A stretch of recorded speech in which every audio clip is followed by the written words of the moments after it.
പ്രധാനപ്പെട്ട ഒരു വാർത്തയിലേക്കാണ്. Ballot paper തിരുത്തിയെന്ന വിവാദ പ്രസംഗത്തിൽ മുൻ മന്ത്രി ജി സുധാകരനെതിരെ കേസെടുത്തിരിക്കുകയാണ് പോലീസ്. ആലപ്പുഴ സൗത്ത് പോലീസാണ് കേസെടുത്തത്. പോലീസിന് നിയമോപദേശം ലഭിച്ചതിന് പിന്നാലെയാണ് കേസെടുത്തത്. ശരത് എസ് ചേരുന്നു. ശരത്, കേസെടുക്കുമെന്ന് ഉറപ്പായിരുന്നു. ഇപ്പോൾ ഏതൊക്കെ വകുപ്പുകളാണ് ചുമത്തിയിരിക്കുന്നത്? വിനീത, അല്പസമയം മുമ്പാണ് ആലപ്പുഴ സൗത്ത് പോലീസ് ഇപ്പോൾ കേസ് രജിസ്റ്റർ ചെയ്തിരിക്കുന്നത്. അല്പസമയം മുമ്പായിരുന്നു പോലീസിന് നിയമോപദേശം ലഭിച്ചത്. അതിനാലെ ഈ എഫ്ഐആർ രജിസ്റ്റർ ചെയ്യുകയായിരുന്നു. നിലവിലിപ്പോൾ IPC, അതായത് IPC 465, 468, 471 വകുപ്പുകൾ ചുമത്തിയാണ് ഇപ്പോൾ എന്തായാലും ജി സുധാകരനെതിരെ ഈ വിവാദ പ്രസംഗത്തിൽ ഇപ്പോൾ കേസെടുത്തിരിക്കുന്നത്. പോലീസ് എന്തായാലും ആലപ്പുഴ സൗത്ത് പോലീസ് ഇപ്പോൾ കേസ് എഫ്ഐആർ രജിസ്റ്റർ ചെയ്ത് കഴിഞ്ഞിരിക്കുന്നു. അല്പസമയം മുമ്പാണ്. അതായത് നേരത്തെ തന്നെ പോലീസ് നിയമോപദേശം തേടാനായി ഡെപ്യൂട്ടി ഡയറക്ടർ ഓഫ് പ്രോസിക്യൂഷന് സമീപിച്ചിരുന്നു. അതിന്റെ അടിസ്ഥാനത്തിൽ ഇന്ന് അല്പസമയം മുമ്പ് നിയമോപദേശം ലഭിക്കുകയും ചെയ്തു.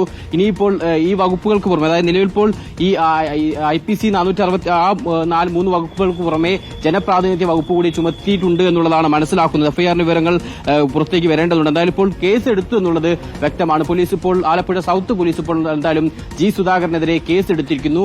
ഈ ഇത്തരത്തിൽ തപാൽ വോട്ട് പൊട്ടിച്ച് തിരുത്തൽ വരുത്തിയെന്ന ജി സുധാകരന്റെ പ്രസംഗത്തിന്റെ അടിസ്ഥാനത്തിൽ തന്നെയാണ് ഇപ്പോൾ എന്തായാലും കേസ് എടുത്തിരിക്കുന്നത്. നേരത്തെ തന്നെ തെരഞ്ഞെടുപ്പ് കമ്മീഷൻ ജില്ലാ കളക്ടർക്ക് നിർദ്ദേശം നൽകിയിരുന്നു. ഇതിന്റെ അടിസ്ഥാനത്തിൽ അമ്പലപ്പുഴ തഹസിൽദാർ എത്തി ജി സുധാകരന്റെ മൊഴി രേഖപ്പെടുത്തി. അതിനുശേഷം അത് പരിശോധിച്ച ശേഷം ജില്ലാ കളക്ടറാണ് ജില്ലാ പോലീസ് മേധാവിക്ക് ഇതുമായി ബന്ധപ്പെട്ട് കേസെടുക്കാൻ നിർദ്ദേശം നൽകിയത്. അതിന്റെ അടിസ്ഥാനത്തിൽ പോലീസ് ഇത്രയും വർഷം പഴക്കമുള്ള ഒരു കേസായതുകൊണ്ട് തന്നെ, അല്ലെങ്കിൽ സംഭവം 1989 നടന്നത്, അതായത് 36 വർഷം മുമ്പ് നടന്ന സംഭവമായതുകൊണ്ട് തന്നെ ഒരു വ്യക്തത വരേണ്ടതുണ്ടായിരുന്നു. പോലീസിന് ഏത് രീതിയിൽ അന്വേഷണം നടത്തും, ഏതൊക്കെ വകുപ്പുകൾ ഈ കേസിൽ ചുമത്താൻ കഴിയുമെന്നടക്കമുള്ള കാര്യങ്ങൾ പോലീസ് പരിശോധിക്കുന്നുണ്ടായിരുന്നു. അതിന്റെ ഭാഗമായിട്ടായിരുന്നു പോലീസ് എന്തായാലും നിയമോപദേശം തേടിയിട്ടുണ്ടായിരുന്നു. അങ്ങനെ നിയമോപദേശം ലഭിച്ചതിന്റെ അടിസ്ഥാനത്തിലാണ് ഇപ്പോൾ എന്തായാലും പോലീസ് കേസ് എടുത്തിരിക്കുന്നത്. ജി സുധാകരനെ പ്രതിയാക്കി തന്നെയാണ് ഇപ്പോൾ എന്തായാലും കേസ് രജിസ്റ്റർ ചെയ്തിരിക്കുന്നത്. വിനീത, ശരത്, ഏറ്റവും പ്രധാനപ്പെട്ട കാര്യം, ഇത്രയധികം വർഷത്തിന് ശേഷം ഇപ്പോൾ കേസെടുക്കുമ്പോൾ അതിൽ തെളിവുകൾ കണ്ടെത്തുക, അതുതന്നെയാണ് ഏറ്റവും പ്രധാനപ്പെട്ട കാര്യവും.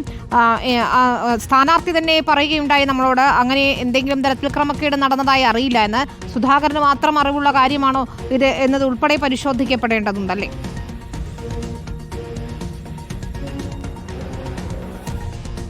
സുധാകരൻ, അതായത് സ്ഥാനാർത്ഥി പറഞ്ഞത് പ്രകാരം അദ്ദേഹം പറയുന്നത് അങ്ങനെ ഒരു കൃത്രിമം നടന്നിട്ടില്ല.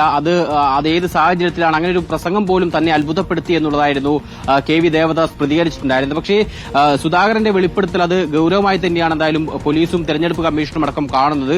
അങ്ങനെ ഒരു കൃത്രിമം നടന്നിട്ടുണ്ടോ എന്ന് സംശയത്തിന്റെ അടിസ്ഥാനത്തിൽ തന്നെയാണ് ഉടൻ തന്നെ തെരഞ്ഞെടുപ്പ് കമ്മീഷൻ ഈ സംഭവത്തിൽ ഇടപെടുകയും പിന്നാലെ തന്നെ ജില്ലാ വരണാധികാരിക്ക് ഇതുമായി ബന്ധപ്പെട്ട നടപടികളിലേക്ക് കടക്കാൻ നിർദ്ദേശം നൽകുകയും ചെയ്തത്. തൊട്ടു പിന്നാലെ തന്നെ ജില്ലാ വരണാധികാരി തഹസിൽദാരോട് ജി സുധാകരന്റെ മൊഴിയെടുക്കാൻ വേണ്ടി ആവശ്യപ്പെട്ടു. അതിനനുസരിച്ച് മൊഴി രേഖപ്പെടുത്തിയ ശേഷം പിന്നാലെ പോലീസിനും റിപ്പോർട്ട്, അതായത് ഇത്തരത്തിൽ കേസെടുക്കണമെന്ന് ആവശ്യപ്പെട്ട് പോലീസിനും ജില്ലാ കളക്ടർ കത്ത് കൈമാറി. അതിന്റെയൊക്കെ അടിസ്ഥാനത്തിലാണ് എന്തായാലും ഇപ്പോൾ ഒടുവിൽ ഈ 2 ദിവസം കൊണ്ട് നിയമ നടപടികളിലേക്ക്, അല്ലെങ്കിൽ കേസെടുക്കുന്നതിലേക്ക് കാര്യങ്ങൾ എത്തിയത്. ഇപ്പോൾ എഫ്ഐആറിന്റെ വിവരങ്ങൾ കൂടി പുറത്തേക്ക് വരുന്നുണ്ട്. എഫ്ഐആറിൽ പറയുന്നത് എങ്ങനെയാണ്? NGO യൂണിയൻ സംസ്ഥാന സമ്മേളനത്തിന്റെ ഭാഗമായി 14/5/2025 തീയതിയിൽ ആലപ്പുഴയിൽ നടന്ന പരിപാടിയിൽ ഇത്തരത്തിൽ മുൻകാല നേതാക്കളുടെ സംഗമ സമ്മേളന പ്രസംഗത്തിനിടെ 1989 പാർലമെന്റ് തെരഞ്ഞെടുപ്പിൽ ദേവദാസ് എന്ന സ്ഥാനാർത്ഥിക്കായി ജീവനക്കാരിൽ നിന്ന് കൈപ്പറ്റിയ പോസ്റ്റൽ വോട്ടുകളിൽ കവറുകൾ പൊട്ടിച്ച് കൃത്രിമം നടത്തിയതായി മുൻ മന്ത്രി കൂടിയായ ജി സുധാകരൻ വെളിപ്പെടുത്തി എന്നുള്ളതാണ് എഫ്ഐആറിൽ പറയുന്നത്. അങ്ങനെ ജി സുധാകരന്റെ പ്രസംഗത്തിൽ എന്താണോ പറഞ്ഞത് അതുകൂടി വെച്ച് തന്നെയാണ് എന്തായാലും ഇപ്പോൾ എഫ്ഐആർ എടുത്തിരിക്കുന്നത്. അതായത് തപാൽ വോട്ട് പൊട്ടിച്ചു എന്ന് ജി സുധാകരന്റെ വെളിപ്പെടുത്തൽ വളരെ ഗൌരവത്തിലെടുത്തിരിക്കുന്നു. അതിന്റെ അടിസ്ഥാനത്തിലാണ് ഇപ്പോൾ എന്തായാലും കേസ് എടുത്തിരിക്കുന്നത്. ആലപ്പുഴ സൗത്ത് പോലീസാണ് ഇപ്പോൾ കേസ് രജിസ്റ്റർ ചെയ്തിരിക്കുന്നത്. വിനീത, ഏറ്റവും പ്രധാനപ്പെട്ട കാര്യവും അതുതന്നെയാണ്. ജനപ്രാതിനിധ്യ നിയമത്തിലെ വകുപ്പുകൾ ഉൾപ്പെടെ ചേർത്തുകൊണ്ടാണ് ഇപ്പോൾ കേസെടുത്തിരിക്കുന്നതെന്ന് മനസ്സിലാക്കുന്നു. റഷീദുണ്ട്. റഹീസ്, ഗുരുതരമായ കുറ്റകൃത്യം എന്ന നിലയിൽ തന്നെയാണ് ഇത് പരിഗണിക്കുന്നത്. അതായത് ജനപ്രാതിനിധ്യ നിയമത്തിലെ വകുപ്പുകളൊക്കെ ചേർത്തുകൊണ്ട് തന്നെ നടപടികളിലേക്ക് കടന്നിരിക്കുകയാണ്. അക്ഷരാർത്ഥത്തിൽ CPM-നെ ഏറെ പ്രതിരോധത്തിലാക്കുന്നതാണ്.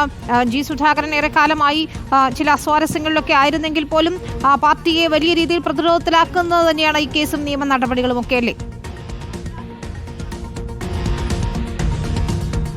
വിനിത, ഉറപ്പായും CPM-നെ സംബന്ധിച്ച് വലിയ പ്രതിരോധത്തിലാക്കുന്ന തരത്തിലാണ് അവരുടെ മുൻ മന്ത്രിയും സംസ്ഥാനത്തെ മുതിർന്ന നേതാവുമായിരുന്ന ജി സുധാകരനെതിരെ പോലീസ് FIR രജിസ്റ്റർ ചെയ്തത്. ഇന്നലെ തന്നെ മുഖ്യ തെരഞ്ഞെടുപ്പ് ഓഫീസർ രത്തൻ ഖേൽക്കർ ഇത് സംബന്ധിച്ച നിർദ്ദേശം ആലപ്പുഴ ജില്ലാ കളക്ടർക്ക് നൽകിയ സമയത്ത് തന്നെ പോലീസിന് കേസെടുക്കേണ്ടി വരും എന്ന കാര്യം ഉറപ്പായിരുന്നു. എങ്കിൽ പോലും ആലപ്പുഴ SP നിയമോപദേശം ഇക്കാര്യത്തിൽ തേടി. നിയമോപദേശം തേടിയത് ഏതൊക്കെ വകുപ്പുകൾ അനുസരിച്ചാണ് ജി സുധാകരനെതിരെ കേസെടുക്കേണ്ടത് എന്നത് സംബന്ധിച്ചായിരുന്നു. ആ നിയമോപദേശം കൂടി കിട്ടിയതിൻ്റെ അടിസ്ഥാനത്തിലാണ് ജി സുധാകരനെതിരെ കേസെടുത്തിരിക്കുന്നത്. ഇതിൽ മുഖ്യ തെരഞ്ഞെടുപ്പ് ഓഫീസർ കേന്ദ്ര തെരഞ്ഞെടുപ്പ് കമ്മീഷണർക്ക് നൽകിയ റിപ്പോർട്ടിലും പറഞ്ഞിട്ടുണ്ട്, ബൂത്ത് പിടുത്തം പോലുള്ള ഗുരുതരമായ ഒരു നീക്കമാണ് നടന്നത്, അല്ലെങ്കിൽ ആ തരത്തിലുള്ള ചാർജുകൾ കൂടി ചുമത്താൻ പറ്റുന്ന തരത്തിലുള്ള ഒരു വെളിപ്പെടുത്തലാണ് ജി സുധാകരൻ്റെ ഭാഗത്ത് നിന്ന് നടന്നത് എന്ന് വ്യക്തമാക്കിയിരിക്കുന്നു. സ്വാഭാവികമായും കേന്ദ്ര തെരഞ്ഞെടുപ്പ് കമ്മീഷണറുടെ ഭാഗത്തു നിന്നും ഏതെങ്കിലും തരത്തിൽ സംസ്ഥാനം നടപടിയെടുക്കാൻ വൈകിയാൽ ആ തരത്തിലുള്ള ഒരു നീക്കങ്ങൾ കൂടി ഉണ്ടാകാനുള്ള സാധ്യതകൾ കൂടിയുണ്ടായിരുന്നു. CPM-നെ സംബന്ധിച്ച് ജി സുധാകരനെ പ്രായപരിധിയുടെ പേരിൽ സംസ്ഥാന കമ്മിറ്റിയിൽ നിന്നും സെക്രട്ടേറിയറ്റിൽ നിന്നുമൊക്കെ ഒഴിവാക്കിയതിനു ശേഷം നിരന്തരം പാർട്ടിയെ പ്രതിക്കൂട്ടിൽ നിർത്തുന്ന, പാർട്ടി പ്രതിരോധത്തിലാകുന്ന തരത്തിലുള്ള നിലപാടുകളാണ് അടുത്തിടെ വരെ സ്വീകരിച്ചിരുന്നത്. അദ്ദേഹം പാർട്ടി നേതാക്കൾക്കെതിരെ പറയുക, മുൻ മന്ത്രിമാരുടെ പ്രവർത്തനത്തോളം ഇപ്പോഴത്തെ മന്ത്രിമാരുടെ പ്രവർത്തനം വരില്ല എന്ന് മാധ്യമങ്ങളോട് പറയുക, ഏറ്റവും അടുത്താണെങ്കിൽ SFIയുടെ ആലപ്പുഴ ജില്ലാ സെക്രട്ടറിക്കെതിരെ രൂക്ഷമായ രീതിയിൽ വിമർശനം ഉന്നയിക്കുക.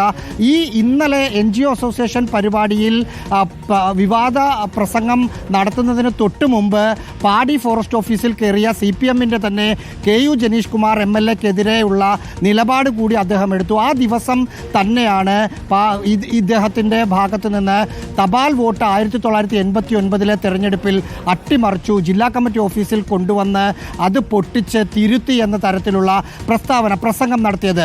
CPM-നെ സംബന്ധിച്ച് അത് പ്രതിക്കൂട്ടിലാകും, അവർ പ്രതിരോധത്തിലാകും എന്ന് തിരിച്ചറിഞ്ഞ് തന്നെ ഒരു തരത്തിലുള്ള പിന്തുണയും ഒരു കേന്ദ്രങ്ങളിൽ നിന്നും ഉണ്ടായിരുന്നില്ല. ആകെ ഈ വിഷയത്തിൽ പ്രതികരിച്ചത് ആലപ്പുഴ ജില്ലാ സെക്രട്ടറിയായ R. നാസറാണ്. R. നാസർ പറഞ്ഞതും ജി സുധാകരനെതിരാണ്. പാർട്ടി ആ തരത്തിൽ ഒരു കാലത്തും തപാൽ വോട്ട് അട്ടിമറിച്ചിട്ടില്ല, എന്തുകൊണ്ടാണ് ജി സുധാകരൻ അങ്ങനെ പറഞ്ഞതെന്ന് അറിയില്ല എന്ന നിലപാടെടുത്തു. നമ്മൾ മനസ്സിലാക്കുന്നത് ഇന്നലെ തന്നെ CPM-ന്റെ സംസ്ഥാന നേതൃത്വം ജി സുധാകരനുമായി ബന്ധപ്പെടുകയും പറഞ്ഞത് തിരുത്തി പറയണം എന്ന നിർദ്ദേശം നൽകുകയും ചെയ്തിരുന്നു എന്നാണ് പാർട്ടിയുടെ